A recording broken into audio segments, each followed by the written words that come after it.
미니두니 구독자 여러분 안녕하세요. 오늘도 새로운 느낌의 책들, 재밌는 책들과 함께 돌아왔습니다. 오늘도 역시 두 권을 소개해드릴 건데 첫 번째는 왼쪽에 있는 n분의 1은 비밀로 라는 책이에요. 이 책은 제가 엔드 출판사에서 제공을 받아서 오늘 소개를 하게 되었고, 오른쪽에 있는 검은 모자를 쓴 여자, 이 책은 제가 도서관에 희망도서 구매 신청을 해서 받아보게 된 작품입니다. 사실 이 책들은 제가 2주 정도 전에 이미 다 완독을 하고 계속 갖고 있었어요. 이제 왼쪽에 있는 책은 제공을 받은 책이니까 이제 순서대로 영상을 업로드해야 되기 때문에 가지고 있었고, 검은 모자를 쓴 여자라는 작품은 이제 도서관에 반납을 해도 되는데 구독자 여러분들께 너무 소개해드리고 싶어서 계속 이제 연장을 하면서 갖고 있었던 작품입니다. 오늘 소개해드릴 작품 두 권은 정말 다른 느낌이에요. 왼쪽에 있는 책은 어떻게 보면 시트콤 한 편을 본 듯한, 제가 평소에 읽는 작품들과는 또 완전히 다른 굉장히 유쾌한 작품이고, 오른쪽에 있는 작품은 어떻게 묘사를 해야 될지 잘 모르겠는데 호러 같기도 하면서도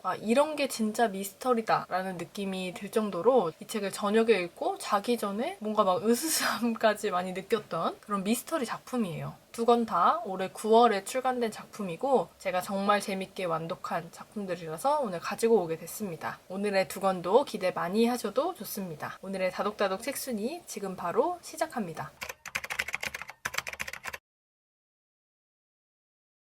다독다독 책순위, 오늘 첫 번째로 소개해드릴 작품은 금성준 작가님의 n분의 1은 비밀로입니다. 이 책은 제가 엔드 출판사에서 제공을 받았고요. 책은 이미 오래전에 제가 받자마자 완독을 해놨었고, 처음에 이제 제공을 받을 때 보내주신 자료들을 먼저 봤는데 제가 평소에 자주 소개하는 좀 다크한 느낌의 작품들이랑 좀 다르게 가끔은 이렇게 유쾌한 작품들, 추리 요소가 가미된 유쾌한 작품들 소개하는 것도 좋겠다라는 생각이 들어서 제공을 받아서 또 열심히 읽게 됐고요. 줄거리 자체도 정말 재밌었는데 이제 평소에 비슷한 장르 소설들을 많이 보다가 이렇게 완벽히 다른 느낌의 책을 보면 저는 조금 더 집중해서 뭔가 잘 읽히더라고요. 1시간 조금 넘게 걸려서 아주 빠르게 완독했던 작품입니다. 먼저 작가님에 대해서 소개를 해드리면 금성준 작가님이신데, 작가 소개에서 보니까 다소 특이한 직장에서 일을 하고 계시다고 하는데 어떤 직장인지는 안 나와 있지만 굉장히 궁금하기도 했고, 화이트 레이디, 옥수수밭에 부는 회오리 바람, 로커, 흡혈귀, 슈퍼맨, 그리고 좀비, 이거는 공저인데 이런 전작들을 갖고 계신 작가님입니다. 이 책은 제1회 넥서스 경장편 작가상에서 우수상을 수상한 작품이에요. 근데 이 넥서스 경장편 작가상이라는 건 저도 이제 처음 들어본 공모전인데, 새로운 시선으로 한국 문단의 미래를 이끌어갈 작가들을 지원하고 응원하기 위해 시작된 공모전이라고 합니다. n분의 1은 비밀로라는 작품을 굉장히 재밌게 봤고, 이게 1회에서 우수상을 수상한 작품이라고 해서 다른 상을, 뭐 대상이든 장려상이든 다른 상을 수상한 작품들은 어떤 게 있는지 제가 또 한번 정리를 해보고 있었어요. 이 책은 표지에서 보시면 아시겠지만 두 명의 교도관이 보여요. 교도소에서 일하는 교도관인데, 이 책의 주인공은 기봉규와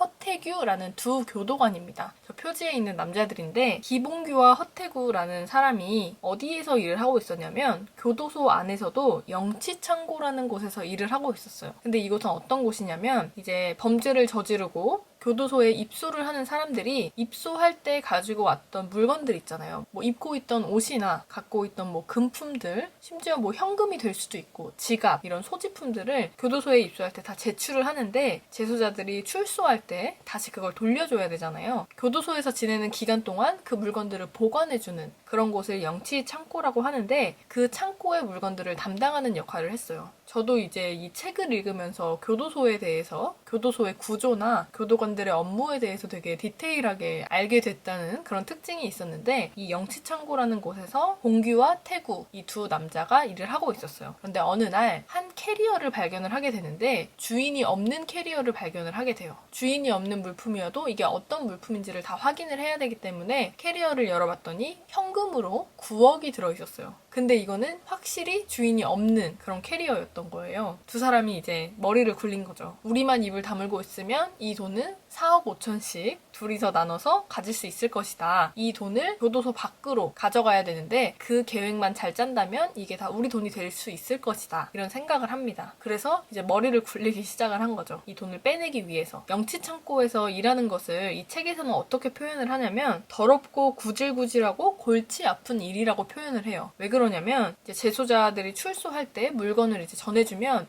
내 금품이 없어졌다, 내 돈이 없어졌다 이러면서 교도관들을 고소하는 일들이 발생을 했었어요. 그게 사실인지 아닌지 밝혀지진 않았지만 내 소중한 물건들이 없어졌다면서 관리를 소홀하게 한 교도관 탓이다, 그런 지적들을 받았었고, 또 이 교도소 안에는 전직 대통령부터 노숙자까지 정말 다양한 사람들이 이곳을 거쳐갔기 때문에 어떤 물건이 있을지 예측을 할 수가 없었어요. 그래서 그 물건들을 관리를 하는 게 골치 아픈 일이다 라고 생각을 하고 있었는데 이런 사건이 발생한 겁니다. 돈을 가지고 나갈 계획을 짜던 와중에 또 정말 웃긴 사건이 발생을 하는 게, 주인공인 봉규와 태구는 서로 정말 이제 같이 오랜 시간 일을 하면서 친하기도 했지만 봉규는 태구를 굉장히 불안해했어요. 왜냐면 얘가 나쁜 사람이라서 나를 배신할까봐 걱정을 한 게 아니라 너무 착하고 거짓말을 못하니까 사람들한테 이 9억의 존재를 너무나 쉽게 발설할 거라고 걱정을 한 거죠. 근데 아니나 다를까 태구는 자신의 아내부터 처남의 여자친구, 그리고 정말 어이가 없는 게 전세금을 올리려던 집주인, 그리고 귀신을 물리치러 온 무당, 그리고 무당을 따라온 북채잡이, 그리고 거기다가 교도소에 있었던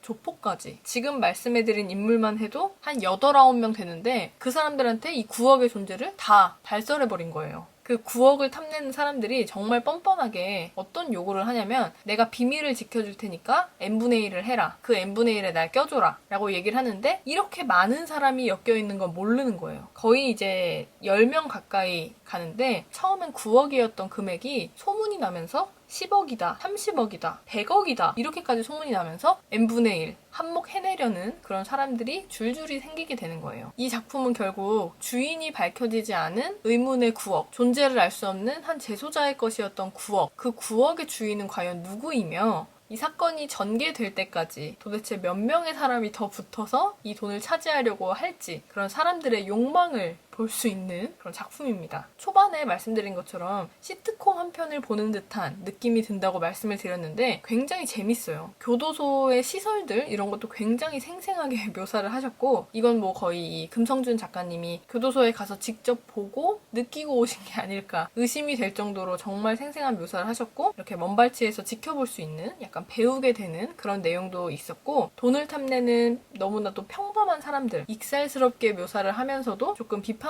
내용도 있는, 돈만 따르는 현대인들을 비판하는 그런 내용도 좀 담겨 있어서 여러 가지 생각을 많이 하게 되고 뭔가 스스로를 또 돌아보게 하기도 하는 그런 내용을 전하고 있습니다. 이 작품은 제가 정말 유쾌하게 재밌게 잘 읽었는데 구독자 여러분들도 정말 재밌게 읽으실 수 있을 것 같고, 인간의 탐욕과 자기 스스로에 대해 돌아보게 되는 성찰의 기회까지 제공을 하는 금성준 작가님의 n분의 1은 비밀로 였습니다.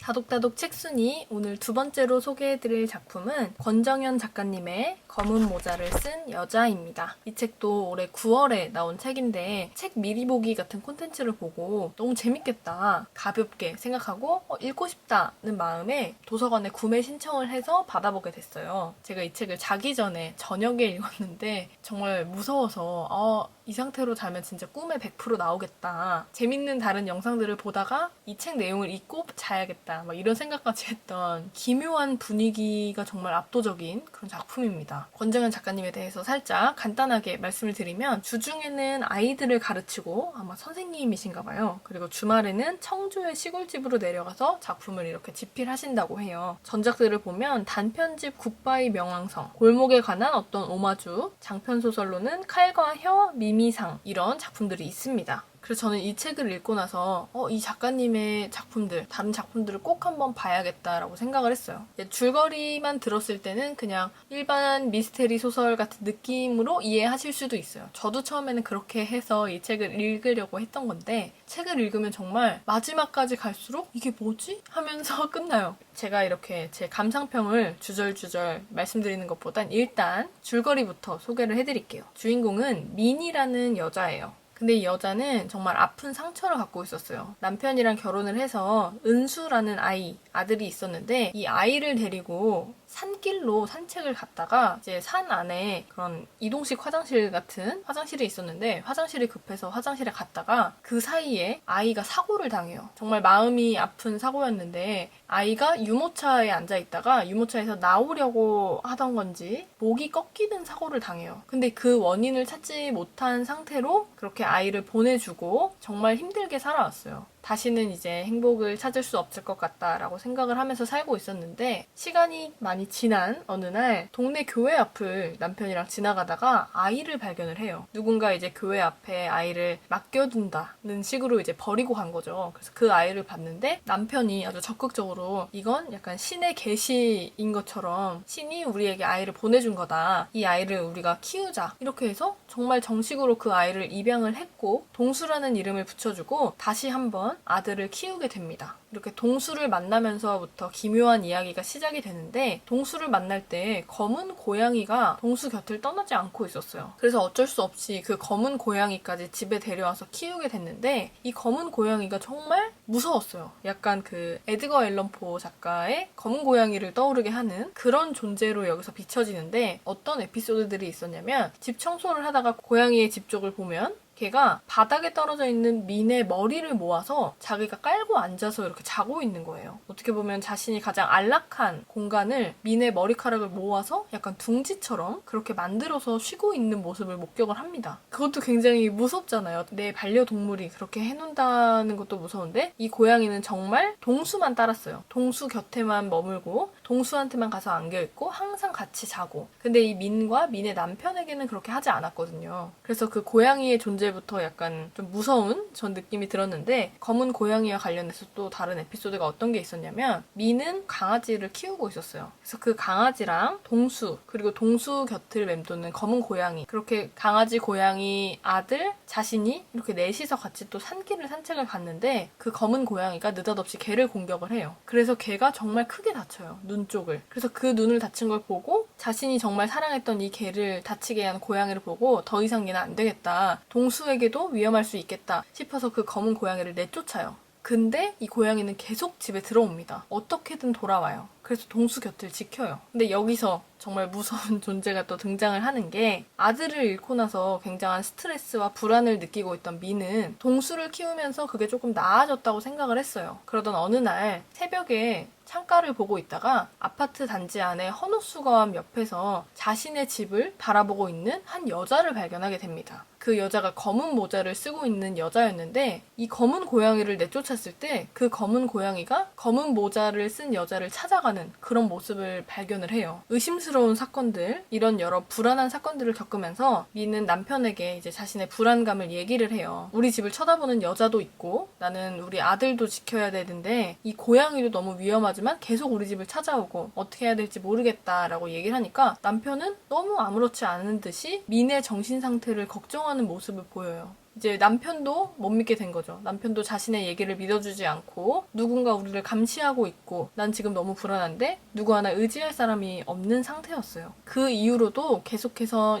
말도 안 되는 사건들이 발생을 합니다. 정말 너무 사랑했던 아들 은수를 잃고 자신이 정말 사랑했던 또 개를 잃을 뻔하고 마지막에는 또 자신의 엄마까지 사고를 당해요. 자신이 사랑하는 주변 인물들을 잃으면서 불안에 빠진 그런 인물의 내면 심리를 정말 잘 묘사해서 너무나도 몰입하게 만드는 그래서 진짜 소름이 끼치고 이 기묘한 분위기에 압도되는 그런 작품이에요. 이 책을 보다 보면 후반부에 가면은 좀 헷갈리는 부분들이 있어요. 이게 진짜 현실인가? 내가 보고 있는 게 뭐지? 라면서 약간 혼란을 주는 부분들이 있는데 이 책을 완독하고 그 부분부터 또 다시 읽었거든요. 이 책을 읽어보신 분들에게는 이해가 안 되는 부분이 있다면 그 부분부터 다시 읽어보시면 머리를 한 대 맞은 듯한 그런 느낌을 또 느끼실 수 있을 거예요. 자신이 믿어온 견고한 행복이 밀물의 모래성처럼 고요히 무너져 내리고 다시는 쌓을 수 없다는 것을 알았을 때 인간이 드러내고야마는 날것의 내밀한 광기를 여지없이 보여주는 오늘의 두 번째 작품 검은 모자를 쓴 여자였습니다.